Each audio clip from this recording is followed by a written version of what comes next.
Hello. There you are. It's Buzz McAllister himself. Good to see that you can see my balding spot in this screen. But on you go, Unbelievable. do your introduction. Right, okay. Right, hello, and thanks a lot for tuning in to the Gig Pod Live section of the Celtic State of Mind Quadruple Charity Weekender. I'm Stevie, and I'll guide you through the next hour of this special live podcast. Now, as you can see, I'm not alone, and since Alex Kearney pulled out of coming on, there's a real miracle of Christmas. Reidzo, get out of bed in time to do this podcast. John, good afternoon. Yes. Are you drinking cider already or what? No, I've decided to be professional. I've actually even got some Wow. notes and a bit of paper, like the good old days. No, I'll wait until the game starts before I start getting stuck into my ciders. Amazing, right? Well, look, before we talk about the football, Reidzo, we're on here for charity at Podomania. So the Pod Tims had their fatal four-way last night, and the Grand Old Pod guys are covering the main event later. You had Celtic Underground and the Celtic Daz doing the No Hold Barred event. I'd say we're the intercontinental slot here, so We know it's probably the bathroom break, probably. no comment. So look, it's been extremely successful so far, and there's been over £15,000 raised. You were in the It's tens. more than that now, by the way, to £18,500. That's sensational. So you were in the Terry Wogan role last week. So lead us away, John. Why are we doing this? Right, well, you're breaking up, but there's 4 charities that we're raising money for. Rock Talk, the Food Fact, Friends, Food Bank, Children First, and Help for the Homeless. 4 great charities. Of course, Celtic were founded as a charitable club. Charities which Celtic's always been about. And to find out more, and if you want to donate, go to at ACSOM pod on Twitter, a Celtic State of Mind pod, and the link will be there in the Kickstarter. And so far, we've raised £18,516. £18,516. There you go. Sensational stuff. That is Indeed. absolutely amazing. I didn't realise it was that much. I thought it was just like 15,000 last I checked. It was, but it's not probably because the fans knew that we were coming on. They were wonderful words of wisdom. Right, well, look, an introduction to us at Glasgow's Green, aka GigPod. Now, for anyone asking ourselves, who are these clowns? Let me assure you, we're the most professional clowns in the biz. We now use microphones. We take out every cough and sniff before we release a podcast, and more importantly, we do about 2 minutes worth of research as well. But it wasn't always this way. As originally, when we were founded in 2016, and there was another member who had to chuck it due to work commitments, we were in that invincible season when we started GigPod, and we were there pretty much every step of the way, every week, kicking every ball. Also interviewing Mark Reaper today and sharing a buffet at the end of the season with Neil Lennon himself in that Jockstein Lounge. It was mainly highs. The only lows, however, being when you were on, Reidzo, as well as covering Celtic in the PSG games. Now, we chucked it. Let's have a moment of reflection there.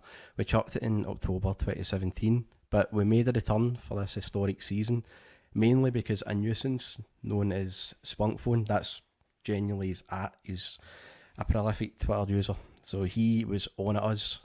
He's actually a guest a few weeks ago, but he was on at us constant, just to bring back GigPod. And eventually here we are. We're back with a bang, and our gimmick is we keep it all condensed in half an hour because people's attention spans have pretty much deserted them nowadays. Yep. So this hour is going to be a novelty. John, I have to ask you, have you enjoyed being back, or like Riggs and Lethal Weapon? Are you too old for this shit? Of course, I've enjoyed being back, Stevie. I love getting to talk about Celtic with you every week. It's brilliant, isn't it? It's great. Although our return did coincide with a truly terrible run of form for Celtic, so I hope we don't get the blame for that. We probably will. But we should also point out that years and years ago, we also did a podcast with 4 Tims and a podcast stalwart, Bruce Hillboy. We did indeed. Did you see him last night? Did you see that jumper he was wearing? I did. It was just typical Bruce. That's all I have to say. I would expect nothing more for the man. Right, look, I'm not going to go on about his jumper. He got dogs abuse for it last night. It's became iconic, and I'm sure he will review it in New Year with Neil Lennon. But look, before we talk about the Hearts game today, right, so let's get into the past 3 finals of the Quadruple Treble era. So, as you know, I gave up a ticket for not 1, but 2 of them. But let's start with the first one, the Invincible Treble, May 2017. Celtic 2, Aberdeen 1. I watched it at home, but John, you were at Hampden, and for once you were an animated individual. Talk us through your memories and experiences of that day. Oh, it was unbelievable. It was nerve-wracking because even though we dominated that season, we didn't play that well at all in the final. And you'll probably remember that Aberdeen missed a right good chance to go 2-1 up when I think Johnny Hayes sort of either he played the ball long, and I think it was McLean that missed it. It was. And then I was at the game with an unnamed person who works for St Mirren, but we were like, I think we're going to blow this. And then Tom Rogic, star man, one of my favourite ever Celtic players, turns up with a moment of genius. And the celebrations were sensational, apart from if you're Stevie Dunn. But no, it was amazing. Probably, even though I don't get emotional, of course, I'm a man of stone, I did feel a tad emotional at the end of the game. It was just an amazing achievement. I mean, if we'd got to that final and no won it after that unbeaten season, it still would have been great, but that would have took the gloss off it. But it was an amazing day until we went to yours after it. Well, I was about to say, now for everybody watching this, I'm sure there's I'm going to assume 40,000 people by my estimations. But John, you have never let me live down my celebrations after that game. So go, you can rip into me, tell the audience what was so bad about my behaviour after that game.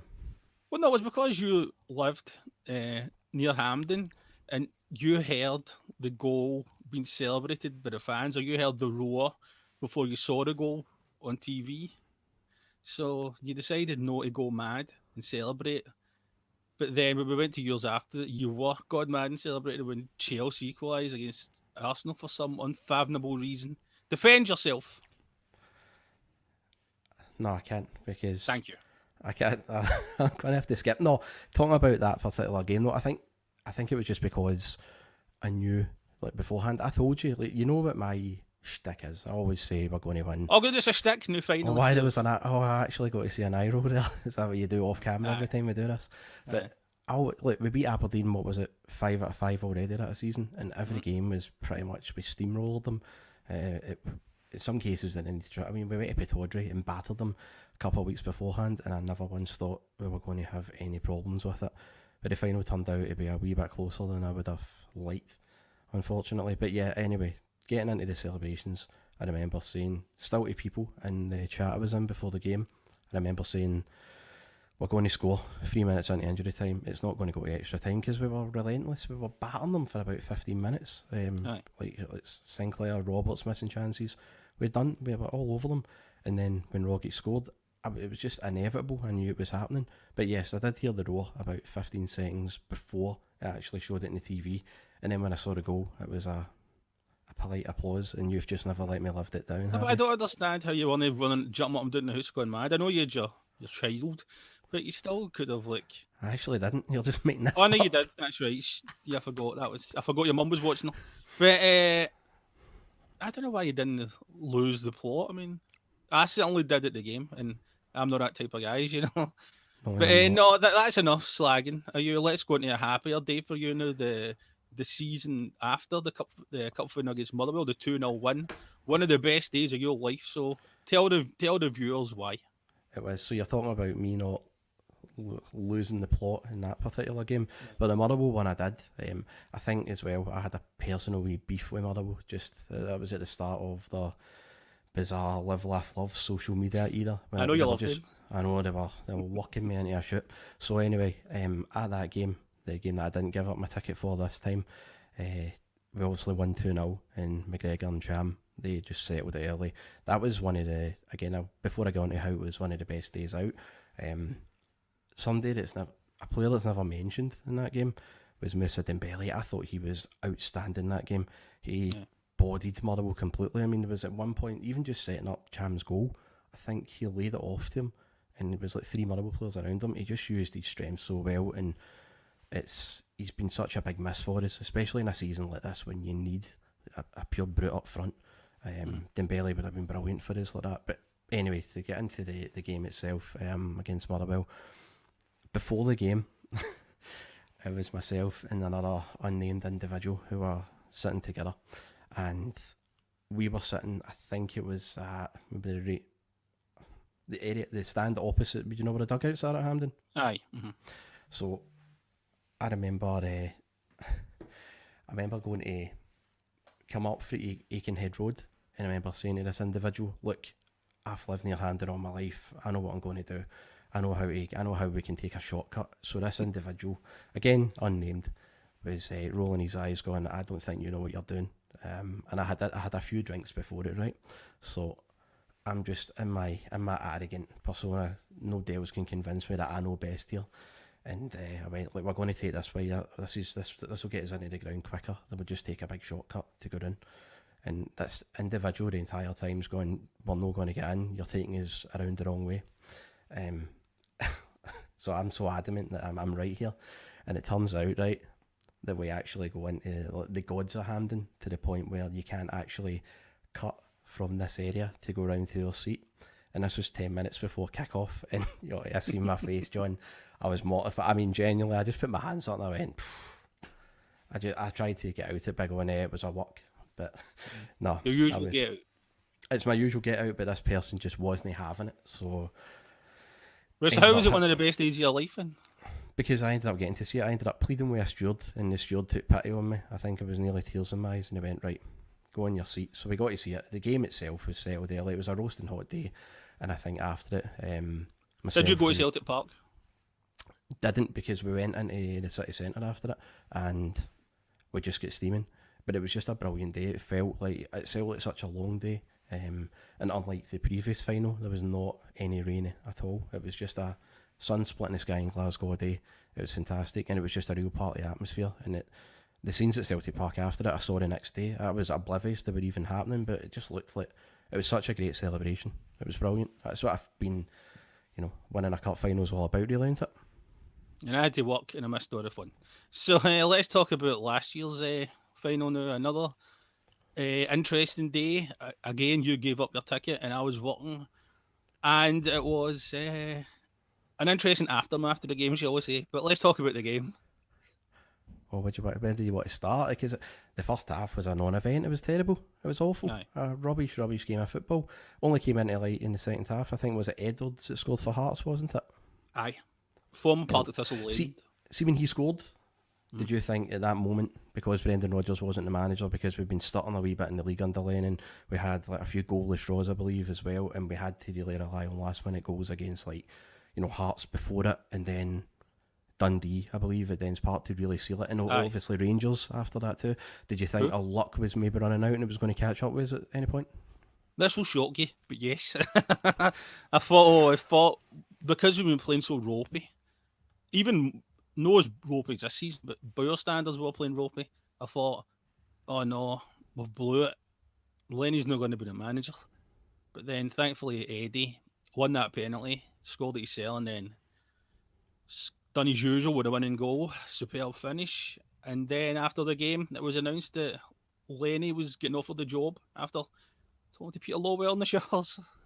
So that was interesting after enough. I remember texting you after it, in fact, and we were both incredulous. I was like, I was seething at first, and then I just, as I always say, I respected it. I just laughed because I was like, well, me getting raging's not going to change it, and or this moaning's not going to change anything. I'll still try and enjoy the summer. I can understand why so many fans were incensed, though. It was such, as I always say with Celtic, every time we do a podcast, John, there's so much sentiment. It's a subject I'll get on later when we talk about today's game, and there was just so much emotion with it. Instead of just taking a step back for a business angle and going, is this the right move? It's done now. Lennon's the manager. We can't do anything about it. But do you have any particular memory about that Hearts final in 2019? Just really, Eddie was the star man. I mean, he done brilliant for the winning goal, anticipating Lustig's header, and hopefully he can do similar today. If he's on form, the sort of guy that could win you the cup final himself, like he did last year. And even when he played against Rangers in the cup final last year, he only played for about 30 minutes, half an hour, but he was a massive player for us. So, I mean, none of the games have been absolutely brilliant. They've been tense and exciting. The Motherwell one was pretty dull, still won. So, but I'd take another Motherwell today, an easy 2-0 win. But we'll talk about the game in more detail later. Yeah, I just wanted to say before we get on about one of our next segments is talking about Hearts games in December over years gone by, but uh, let's talk about a meltdown that both of us had in 2012. Wasn't it a final, but it was against Hearts. It was a Hampden special from our friend Neil Lennon. Hearts semi-final 2012, the game that broke me for a while. It was a reminder, I guess, of Neil Lennon's team being heavy favourites and then being absolute idiots. Now, particularly me in that game, I mean, I completely lost the plot after the game. We'll get to that in a minute, but I guess when we look back on that, it's maybe a wee reminder that we've been here before against Hearts, you know, overwhelming favourites. We've got the far better players. We've got unquestionably a better team, but finals are just a one-off game and anything can happen, as we saw in that fateful day in 2012. It'll help and all if we get any headers like 6 yards out. We don't manage to miss them twice like Key did. I think he missed 2 headers like felt like 6 yards out somehow. But okay, that was just one of the days. I mean, we did sort of get cheated as usual by the referee. I mean, it was a terrible decision. You ran down to the front of Hampden to remonstrate for some inexplicable reason. I think I left. Just right after they got the penalty. So because I thought we've done it now, we're out. And I don't usually leave early, but I thought I want to get an early start back to the bus. But I missed all the craziness after it, like with us not getting a penalty in the end. But you never, and made a fool of yourself. But you live and learn. You were only in your late 20s. I believe that I think the ref that time was it Ewan Norris? I'm not sure. So, I don't know. So much. As I say, we do 2 minutes worth of research on Gig Pod, so it's shining through here. But no, I mean, I did. I was so convinced that day we were cheated. I ran down to the front of the stand. It's, you know, where the Green Brigade are behind the goal. Yes, I remember it well. I ran down to the front of the stand, screaming abuse, so vile to the ref and the linesman that if I repeated on here, this wonderful charity event would get pulled, and we can't have that when so many people have put in hard work. Hold on a sec. Mm-hmm. Well, you know the other memorable semi-final as well, when we got that against Inverness, where we get cheated. You were? I was at that one. I wasn't at that game. Because you had a personal vendetta with Ronald the Dialer, didn't you? Oh, that's right. But no, you didn't go as you weren't as intense that day. No, I wasn't as raging that day. You weren't as emotional. No, I wasn't. I think just because that season was just a strange one as well. But I expected us. I think we went ahead, didn't we, through Van Dijk with the free kick? Yep. And then it all just fell apart when who got sent? Craig Gordon got sent off, didn't he? Craig Gordon, who we'll talk about later. Yeah, today's game. Yeah, he got sent off. Solisha came on, and then after that, because it was Adam Matthews, I think, that couldn't make the tackle. So Gordon brought down the attacker. But I remember it was after that. As soon as we went down to 10 men, that was a moment in my head at that semi-final. I went, nah, we're done here. We still equalised, John Goodette. That's right. That Essen sold the jerseys, didn't they? I did. For that free kick, then also I think it was David, That's So Raven, that scored the winner. But quote the Raven, not again. Nevermore. No. So I mean, look, I'm not wanting to make it too negative and all that, because we have had a couple of horrors at hand in Lennon said them. I mean, you can talk about like Kilmarnock final in 2012 and St Mirren 2013, but let's move on before we drag everybody down. I think we're down to 30,000 viewers now after that wee moment of negativity. But like talking about Celtic Hearts games, I mean, first off, let's be honest here, this is mad that we're having a final in December. It's not really hit home, has it? No, I mean, I think that's one of the reasons why maybe the media, apart from the fact that we probably still don't like Celtic lads, then it's like even the build-up starts on BBC, I think 1:15. I mean, see, back in the good old days, like the final build-up used to be on all day. I know it's still December, and there's no fans, but come on, give the final a bit more respect. I mean, I think people will try and we won't, but I think people, quote-unquote neutrals, will try and do down this achievement, winning the cup today.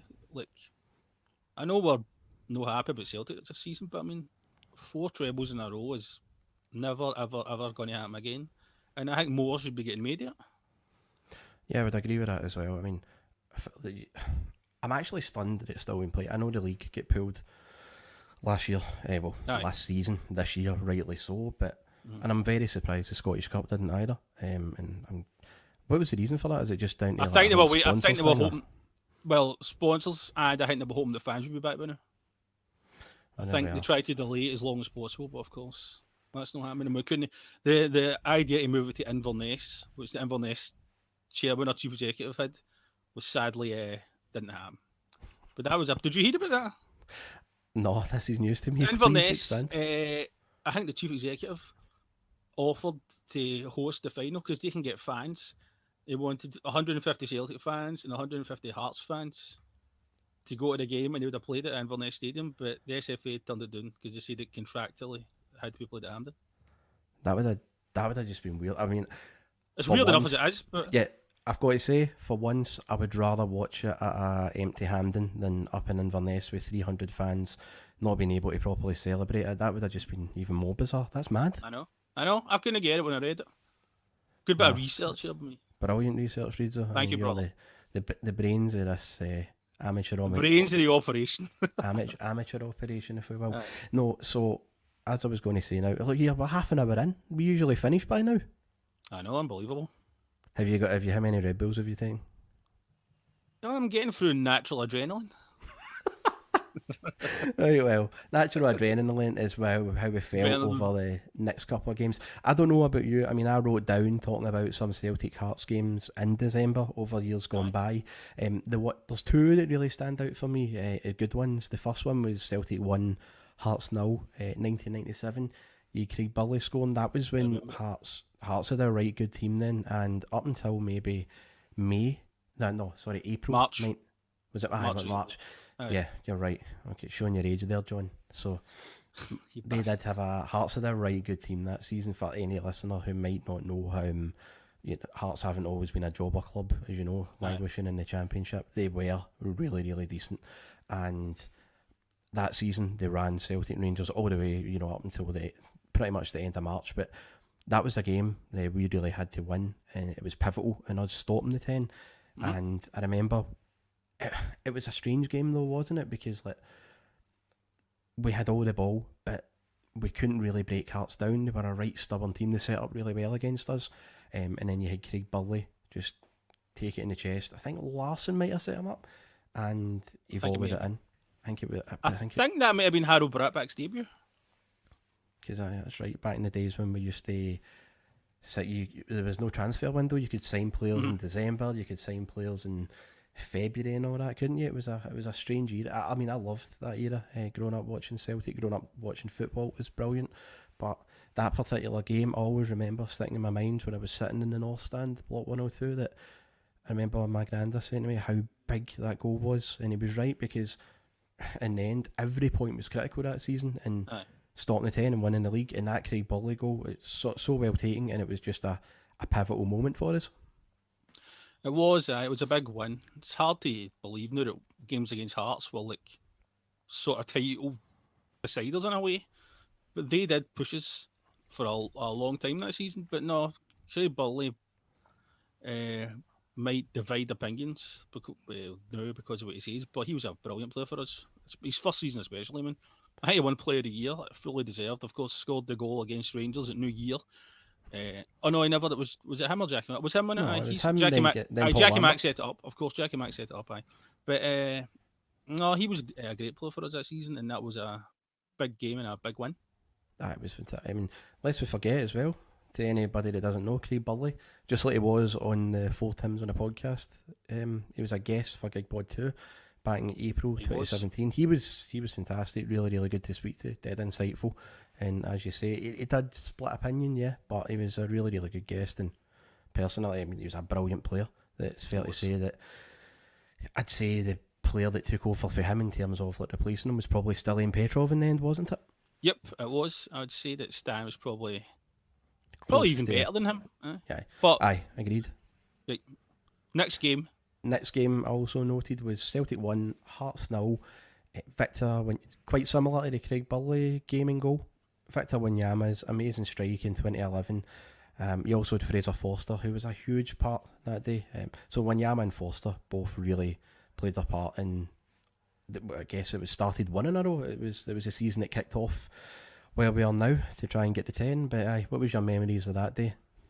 Oh, Victor's goal, I think was for I think it was outside the penalty box. It was, and in the yes. top corner, it was a belter. And then in injury time, Hearts get a penalty, shockingly enough. But Big Fraser made a vital save. I think that was during was 23 game unbeaten run or something.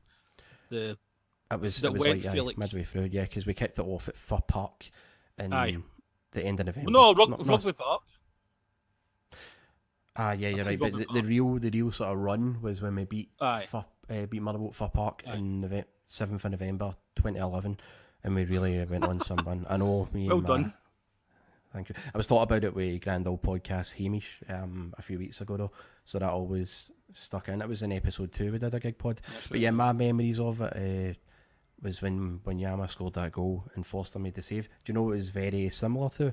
It had parallels of the game against Man United when Nakamura scored that crucial free kick, but then you had the save from Boric. So it was like the save, just like Foster's and Boric's, it was probably celebrated more than the actual goal itself. It was just so pivotal.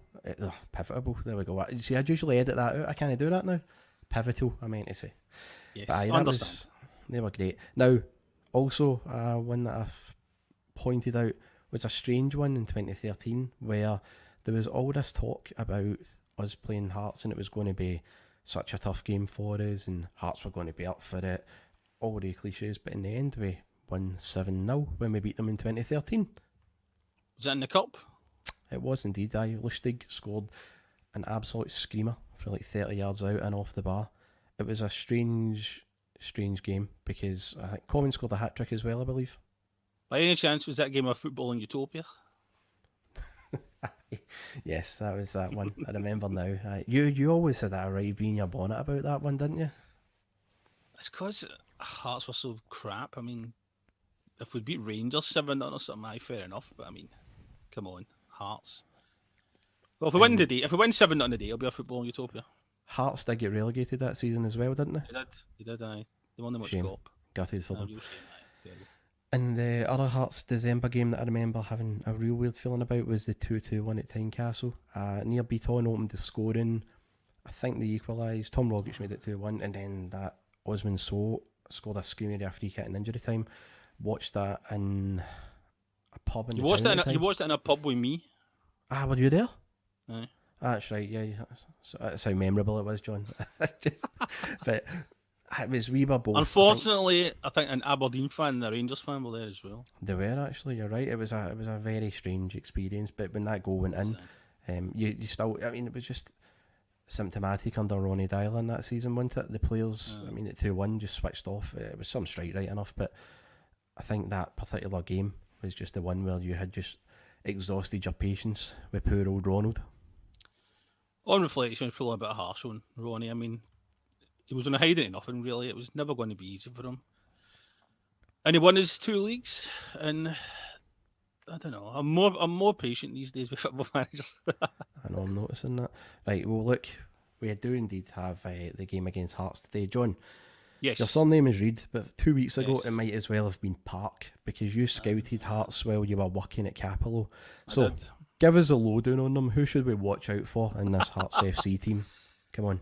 Well, they weren't much cop, first of all, because I've seen their opponents Morton again, who oddly enough are now third in the championship, which is weird because they're not very good.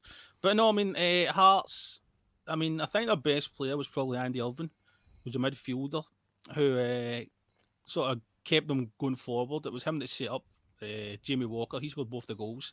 He set up their second goal with a great sort of cross-field pass that Walker ran onto. He's probably a guy I wanted to stop. Him versus Brown could be interesting. I mean, their old pal Andy Halliday played that day. He didn't really contribute much. Him and Irvine were sort of taking turns between one pushing forward and one sort of staying in the midfield. Naismith played. He was quiet, really. And Craig Gordon didn't have a save to make. So, I mean, I'd say they're sort of, if they were in the Premier League, they'd probably be like 7 for 8 or something. I mean, we don't have problems with teams like that. We only have problems with teams that are bottom in the Premier League. Yeah, it's funny, isn't it, though? Because, John, do you buy into this myth that people are saying that Hearts are a Premier League team? Because the last time I checked, Hearts were getting gubbed in the Scottish Premier League. They'd won, 4 games out of 30 odd. They were dismal to watch. And they've created this amazing narrative, like, during when COVID shut down the league. They've created this amazing wee fantasy that for some reason Hearts were unjustly sent down and they were going to claw points back against the bottom 6 teams who, as far as I can remember, they only beat one of. I think it might have been St Mirren 5-2 at Tynecastle. They were appalling to watch. They were really, really bad last season. And that manager, that balloon Stendhal. I mean, Robbie Nielsen's Although a better manager. he did beat Rangers a couple of times. That's what made it even more funny. But I mean, that Rangers after the bye, John, me and you could have played up front for anybody and get a result against them. Says a lot. But no, so I'm sorry, Hearts are where they are, deservedly. And while that is the case, I don't think like today's just going to be a walkover. We've got to learn our lessons from the past against them. But talking about, us, how you reckon we're going to line up? Will Hazard start? Will Turnbull start? Will Soro start? Well, there you go. That's what the big questions. Hazard, no. I think Barkas will come back. I think we bought Barkas to play in big games. This is a big game. I think he'll start. It's a bold shout. I don't agree with you. I think Hazard's going to start. I would rather Hazard started, but I think it'll be Barkas. But even though, Hazard's kept a clean sheet in the defence, seemed really solid and robust against Kilmarnock, you reckon that he's going to switch that up? Why would he do that? That would make no sense, surely. Because of what I said, he was signed to play in big games, and this is a big game. I mean, I know he's not been great for us, but I think Lennon will want to give him this game. Not to prove a point or anything, just to show that that's why he was signed. Midfield now. Well, let's talk about the defence. I mean, who's going to be? Do you think do you think Julian and Duffy will retain the centre halves partnership? Mm-hmm. I do, and I think Ayer will play it right back. And then what about at fullbacks? Who's going to be there? No, I said Ayer will be right back. So I think they'll play Ayer at right back again. I think the defence takes care of itself. The midfield is where all the questions are posed, because I know that there's so many Celtic fans, ourselves included, about who's going to be there. Is it going to be, Brown just coming in? Is Soro going to be keeping his place? I think the biggest one is we've got to have Turnbull there without a shadow of a doubt. Now, let's see, if Brown's had a week, Brown's not had that way where he's had 3 games in a week. He wasn't playing against Kilmarnock. We didn't have a game in midweek, and it's fair to say, players in the team should be rejuvenated and refreshed a bit. So even if Brown does play, it's not going to be like, red flags and panic stations or that. I think he'll be fine. But the big one is the creativity in midfield now, because if McGregor's going to be probably likely be in beside Brown, and we know what McGregor's like when he can't be as creative or as energetic in the last third. He's got to cover a lot of what Brown can't. But our creativity, and it's so vital that David Turnbull plays, and he's sitting ahead of McGregor and Brown. We need, you saw, I mean, even just these set pieces alone, we are much more of a threat now. We are much more of a threat now at set pieces, John, when David Turnbull's ready to take a corner or a free kick into that box. You've got Julian and Duffy even ready to hit. There's another one that would have been edited flawlessly. That's your name for him, the Duffmeister. I know. I'll say that was a work shoot. No, but Duffy and Julian are just ready to attack anything, and we look like a far better team when he's playing now. It's vital that he starts, and I'm sure you agree. But do you think he will? Yes, I think he will. I think he's already shown how important he is in only 2 games. He just adds a new dimension to the team. As you said, even our set pieces are much better. He loves playing through passes in midfield to players further forward. I'd be much more confident about every game going forward if Turnbull started, and I just don't see any reason why we'd leave him out. I mean, he's playing too well. I think Soro will be on the bench, which I feel a bit sorry for him. and I think Brown McGregor Tumble, but Tumble has to play. There's no reason for him not to play. No, I agree with you there. He can't be left out. And as well, his confidence, you look at in the last 2 games, his confidence will be going through the roof. He'll be right up for it. And I don't think, Hearts won't have been... I'll go into Hearts in a minute and about what I feel about them at Hampden, but I don't think... you look at... Hearts won't be used to being up against a level of player like him week in, week out in that championship, and that's where it's vital that he plays. I can't stress that enough. Now on the wings, who you going with? Because I think I've got a feeling it's going to be Christie and El Yunusi on the wings. I hope it's no Christie in the wing because it doesn't work. I mean, I wouldn't play Christie at all. I'd keep him on the bench. So, I don't know really. Alien Lucy, I think I'll definitely play. I know you'll be happy with that because you're a big fan. The prophet himself. But I would keep Christie on the bench. I mean, we're playing better with him knowing the team.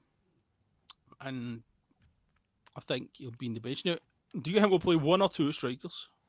I think we'll play 1. I think Edouard's going to be up front. I would think Edouard.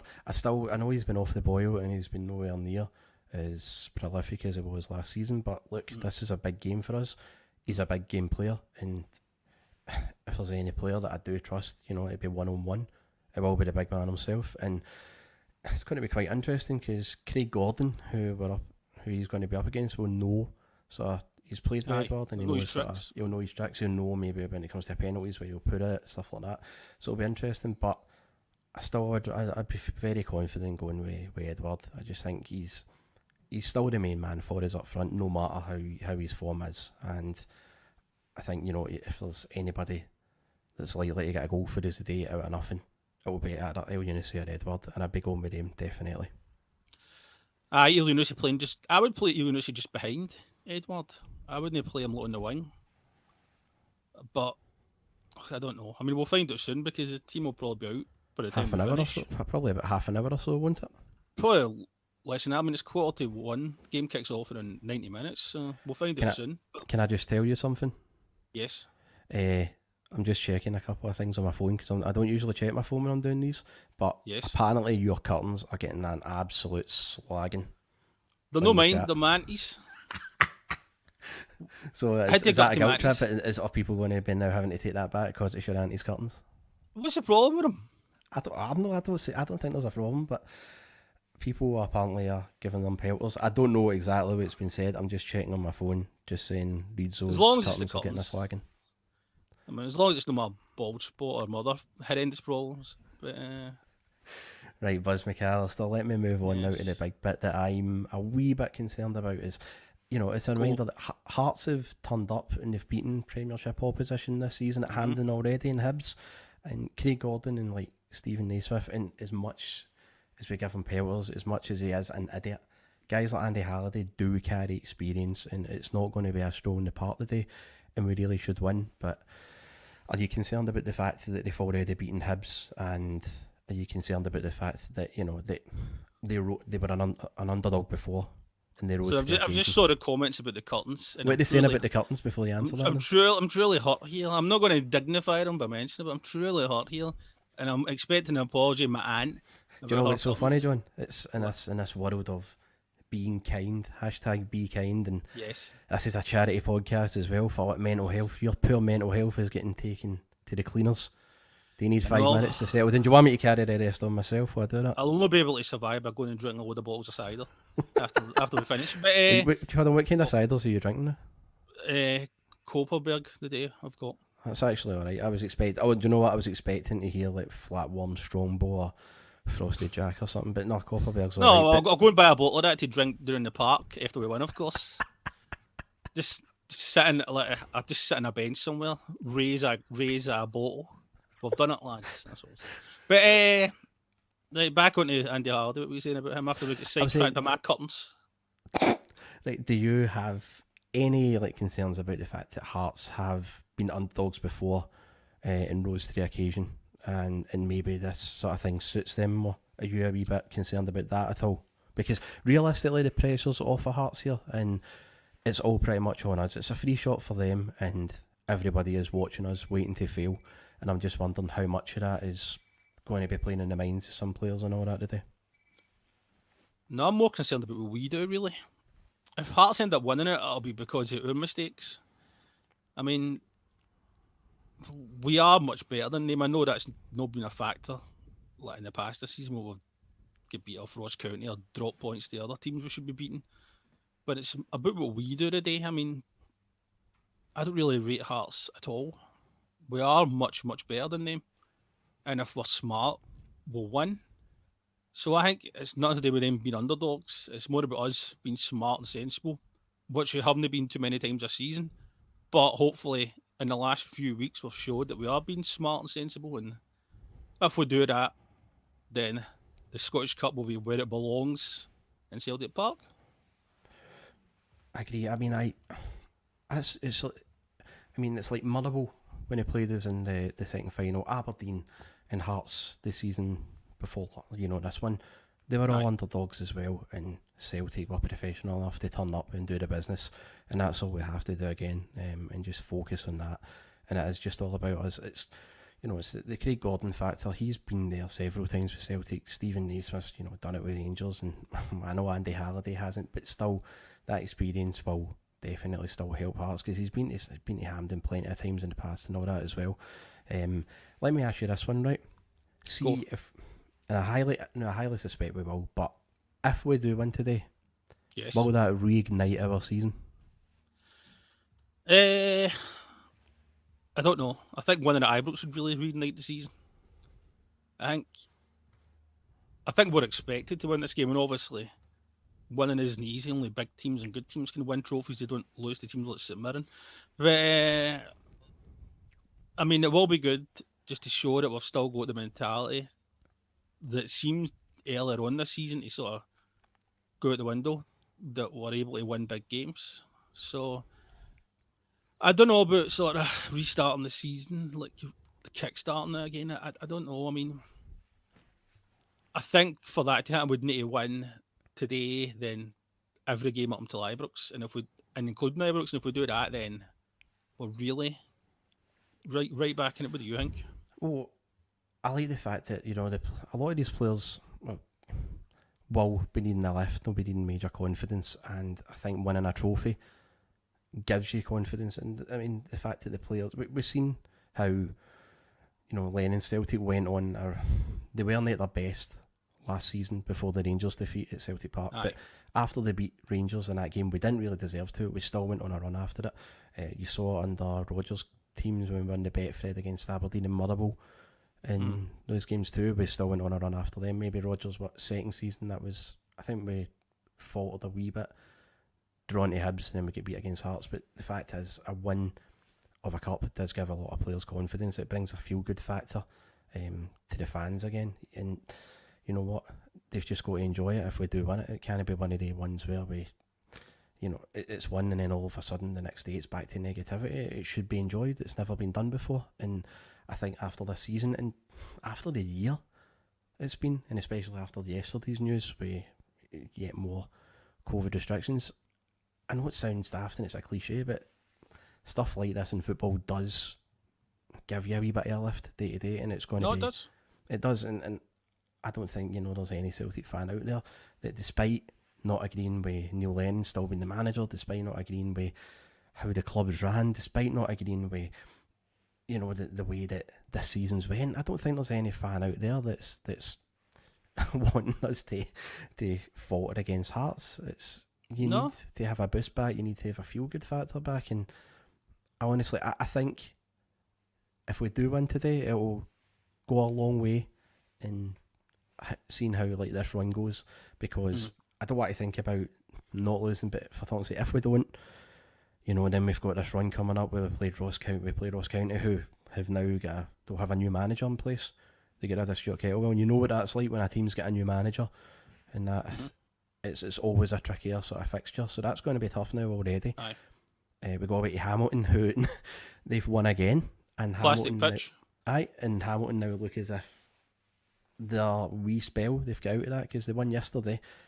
They look as if they seem to do it every season. They'll be getting a boost for that, and then we've got Dundee United, who I watched yesterday, and Benjamin Siegrist, what a performance he put in against Hibs. They didn't even deserve to draw. Hibs should have massacred them 7-0.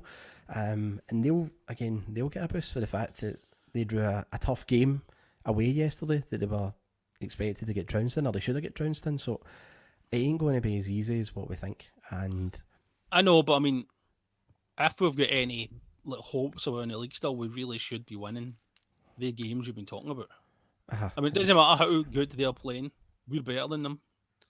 And it's time that we showed that, really. And as you say, if we win the day, it should give the players a boost going forward.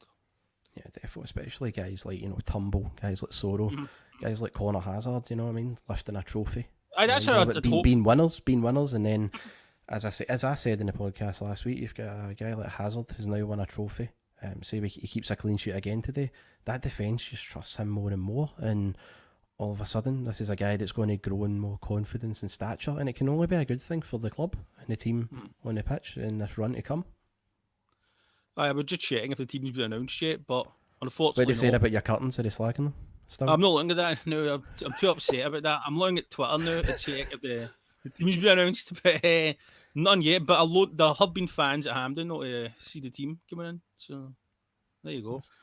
But I mean, I don't know. We should win the day. I mean, bottom line, we should have won. All right, Stone Cold. That's the bottom line, because John said so. Need to smash a couple of cans together later on. But no, I mean, what do you think would happen? We've not talked about this. What do you think would happen if we didn't win? What would happen with Lennon, do you think? Well, as the board have already said, Bruce Hillboy's jumper will get reviewed in the new year, and it looks as if it's going to be the case that even if the unthinkable happens today, it does look like he's still going to get until the new year and nothing's going to change. But I mean, people are going to be scunnered. People are going to be. I mean, adding top of yesterday's, the mood around the nation yesterday was pretty grim, pretty abject. And if the unthinkable happens today, you're going to have a lot of really, really annoyed people.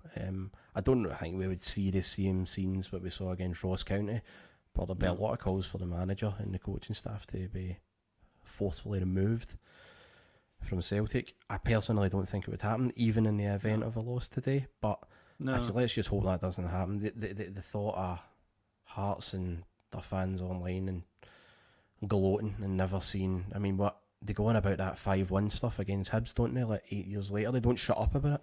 So can you imagine what it would be like if they beat us? You never. We don't go on about games for the past, though. We don't do that. No, certainly. We've too much dignity. Of course, especially as Celtic fans, me and you, John, being the old school that we are. Yeah. So before we go, I mean, we're nearly up here. We've got 4 minutes to go. And my goodness. I know, but I mean, you're starting to get a nosebleed, I can see, because that's what that half-hour slot we usually do. It's the light for these natural, beautiful curtains. It's shining through. What's your prediction for the game? I was just going to say, for the shoot, who's the host here? Sick. Right, sorry. I'd say we're co-hosts with equal 50-50. I don't know about that. I have had horrendous back pains since November for carrying this podcast, brother.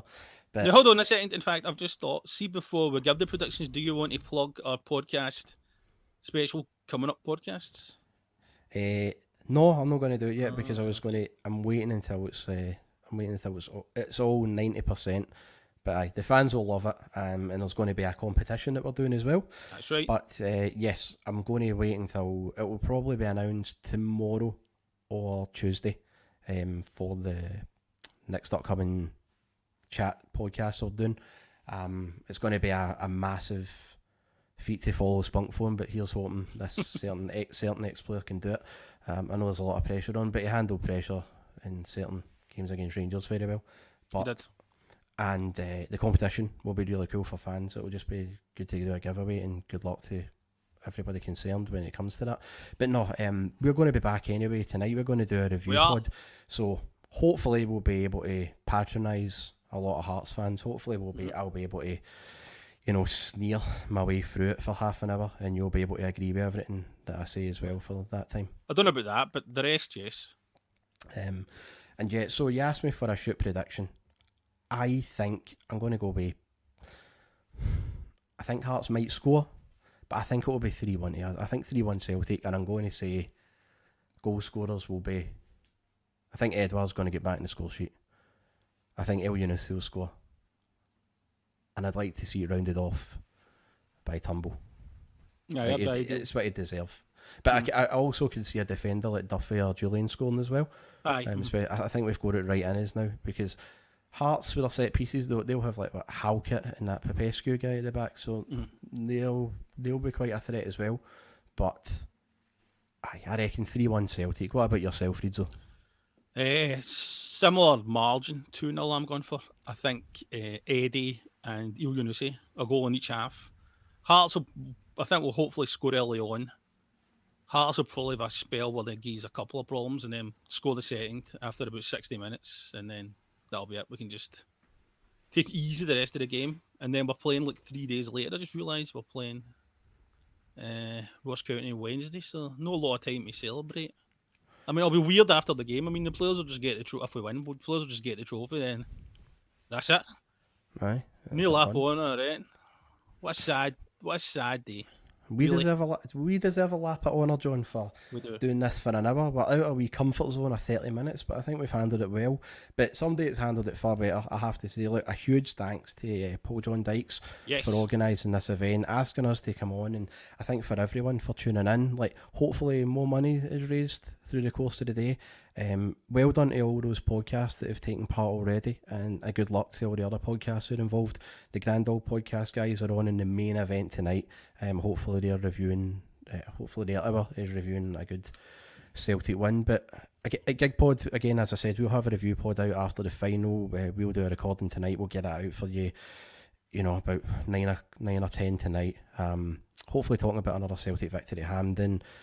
I'm Stevie once again. Thanks a lot for tuning in. John, I'll let you sign off in style. Right, I'd just like to say apologies for these curtains for a start. I'll learn that lesson for next year. But as you said, you won't be asked back. Well, that's true. I'll do it in a darkened room next year. But as you said, Stevie, brilliant effort by Paul to get this incredible achievement done. Really, with all the different Celtic podcasts to raise money for 4 charities, and this hopefully it's a memorable weekend. I'll just plug the podcasts again. And I'll just plug the charities again. Rock Talk, Food Fact, Friends, Food Back, Children First, Help for the Homeless. Again, if you go on at ACSOM Pod on Twitter, the GoFundMe link will be there to donate on to this brilliant achievement. In fact, I'll just have a look there now, possibly. You see how much that we've raised. The last we saw was over £18,000. Well, I can't do that. I can't get my phone to work. Oh well. But brilliant work by Paul and the rest of the guys. I mean, this Celtic are all about charity, and everybody's came together for an incredible event. And we'll be back on GigPod later tonight with a review podcast. And let me just say, finally, the last words. That was emotional, John. That was lovely. Thank you. Now, I used to think there was only 2 legends at Mary Hill, and that was Bertie Auld and James Jim Duffy. But I would like to now go on record and say there's 3. John Reid, you truly are. What an honour it is to be doing this with you. What a guy. Thanks. I'm touched. Truly a wonderful comment, and thank you. We've been GigPod. Oh, wait a second. By the way, the team has just been announced. Right, well, I think Hazard starts. Right. And so does Brown, and so does Tumble. Okay, well. So there you go. We'll leave that to the next guys to talk. Leave that to the next guys. Let's not be greedy here. That's true. Right, but, thanks. You stole our thunder, guys. All right, sorry about that. That's all right, man. You heard it here first. Listen, that was superb, lads. Well done. And as you can see with the ticker underneath, that figure is continuing to rise. So thank you very, very much for getting involved. I thoroughly enjoyed that, and I think the comments would suggest that many others did as well. So enjoy the game, lads, and hopefully we can do it again sometime. Right, cheers, Paul. Thanks, mate. Cheers, guys. Take care now. Have a great weekend.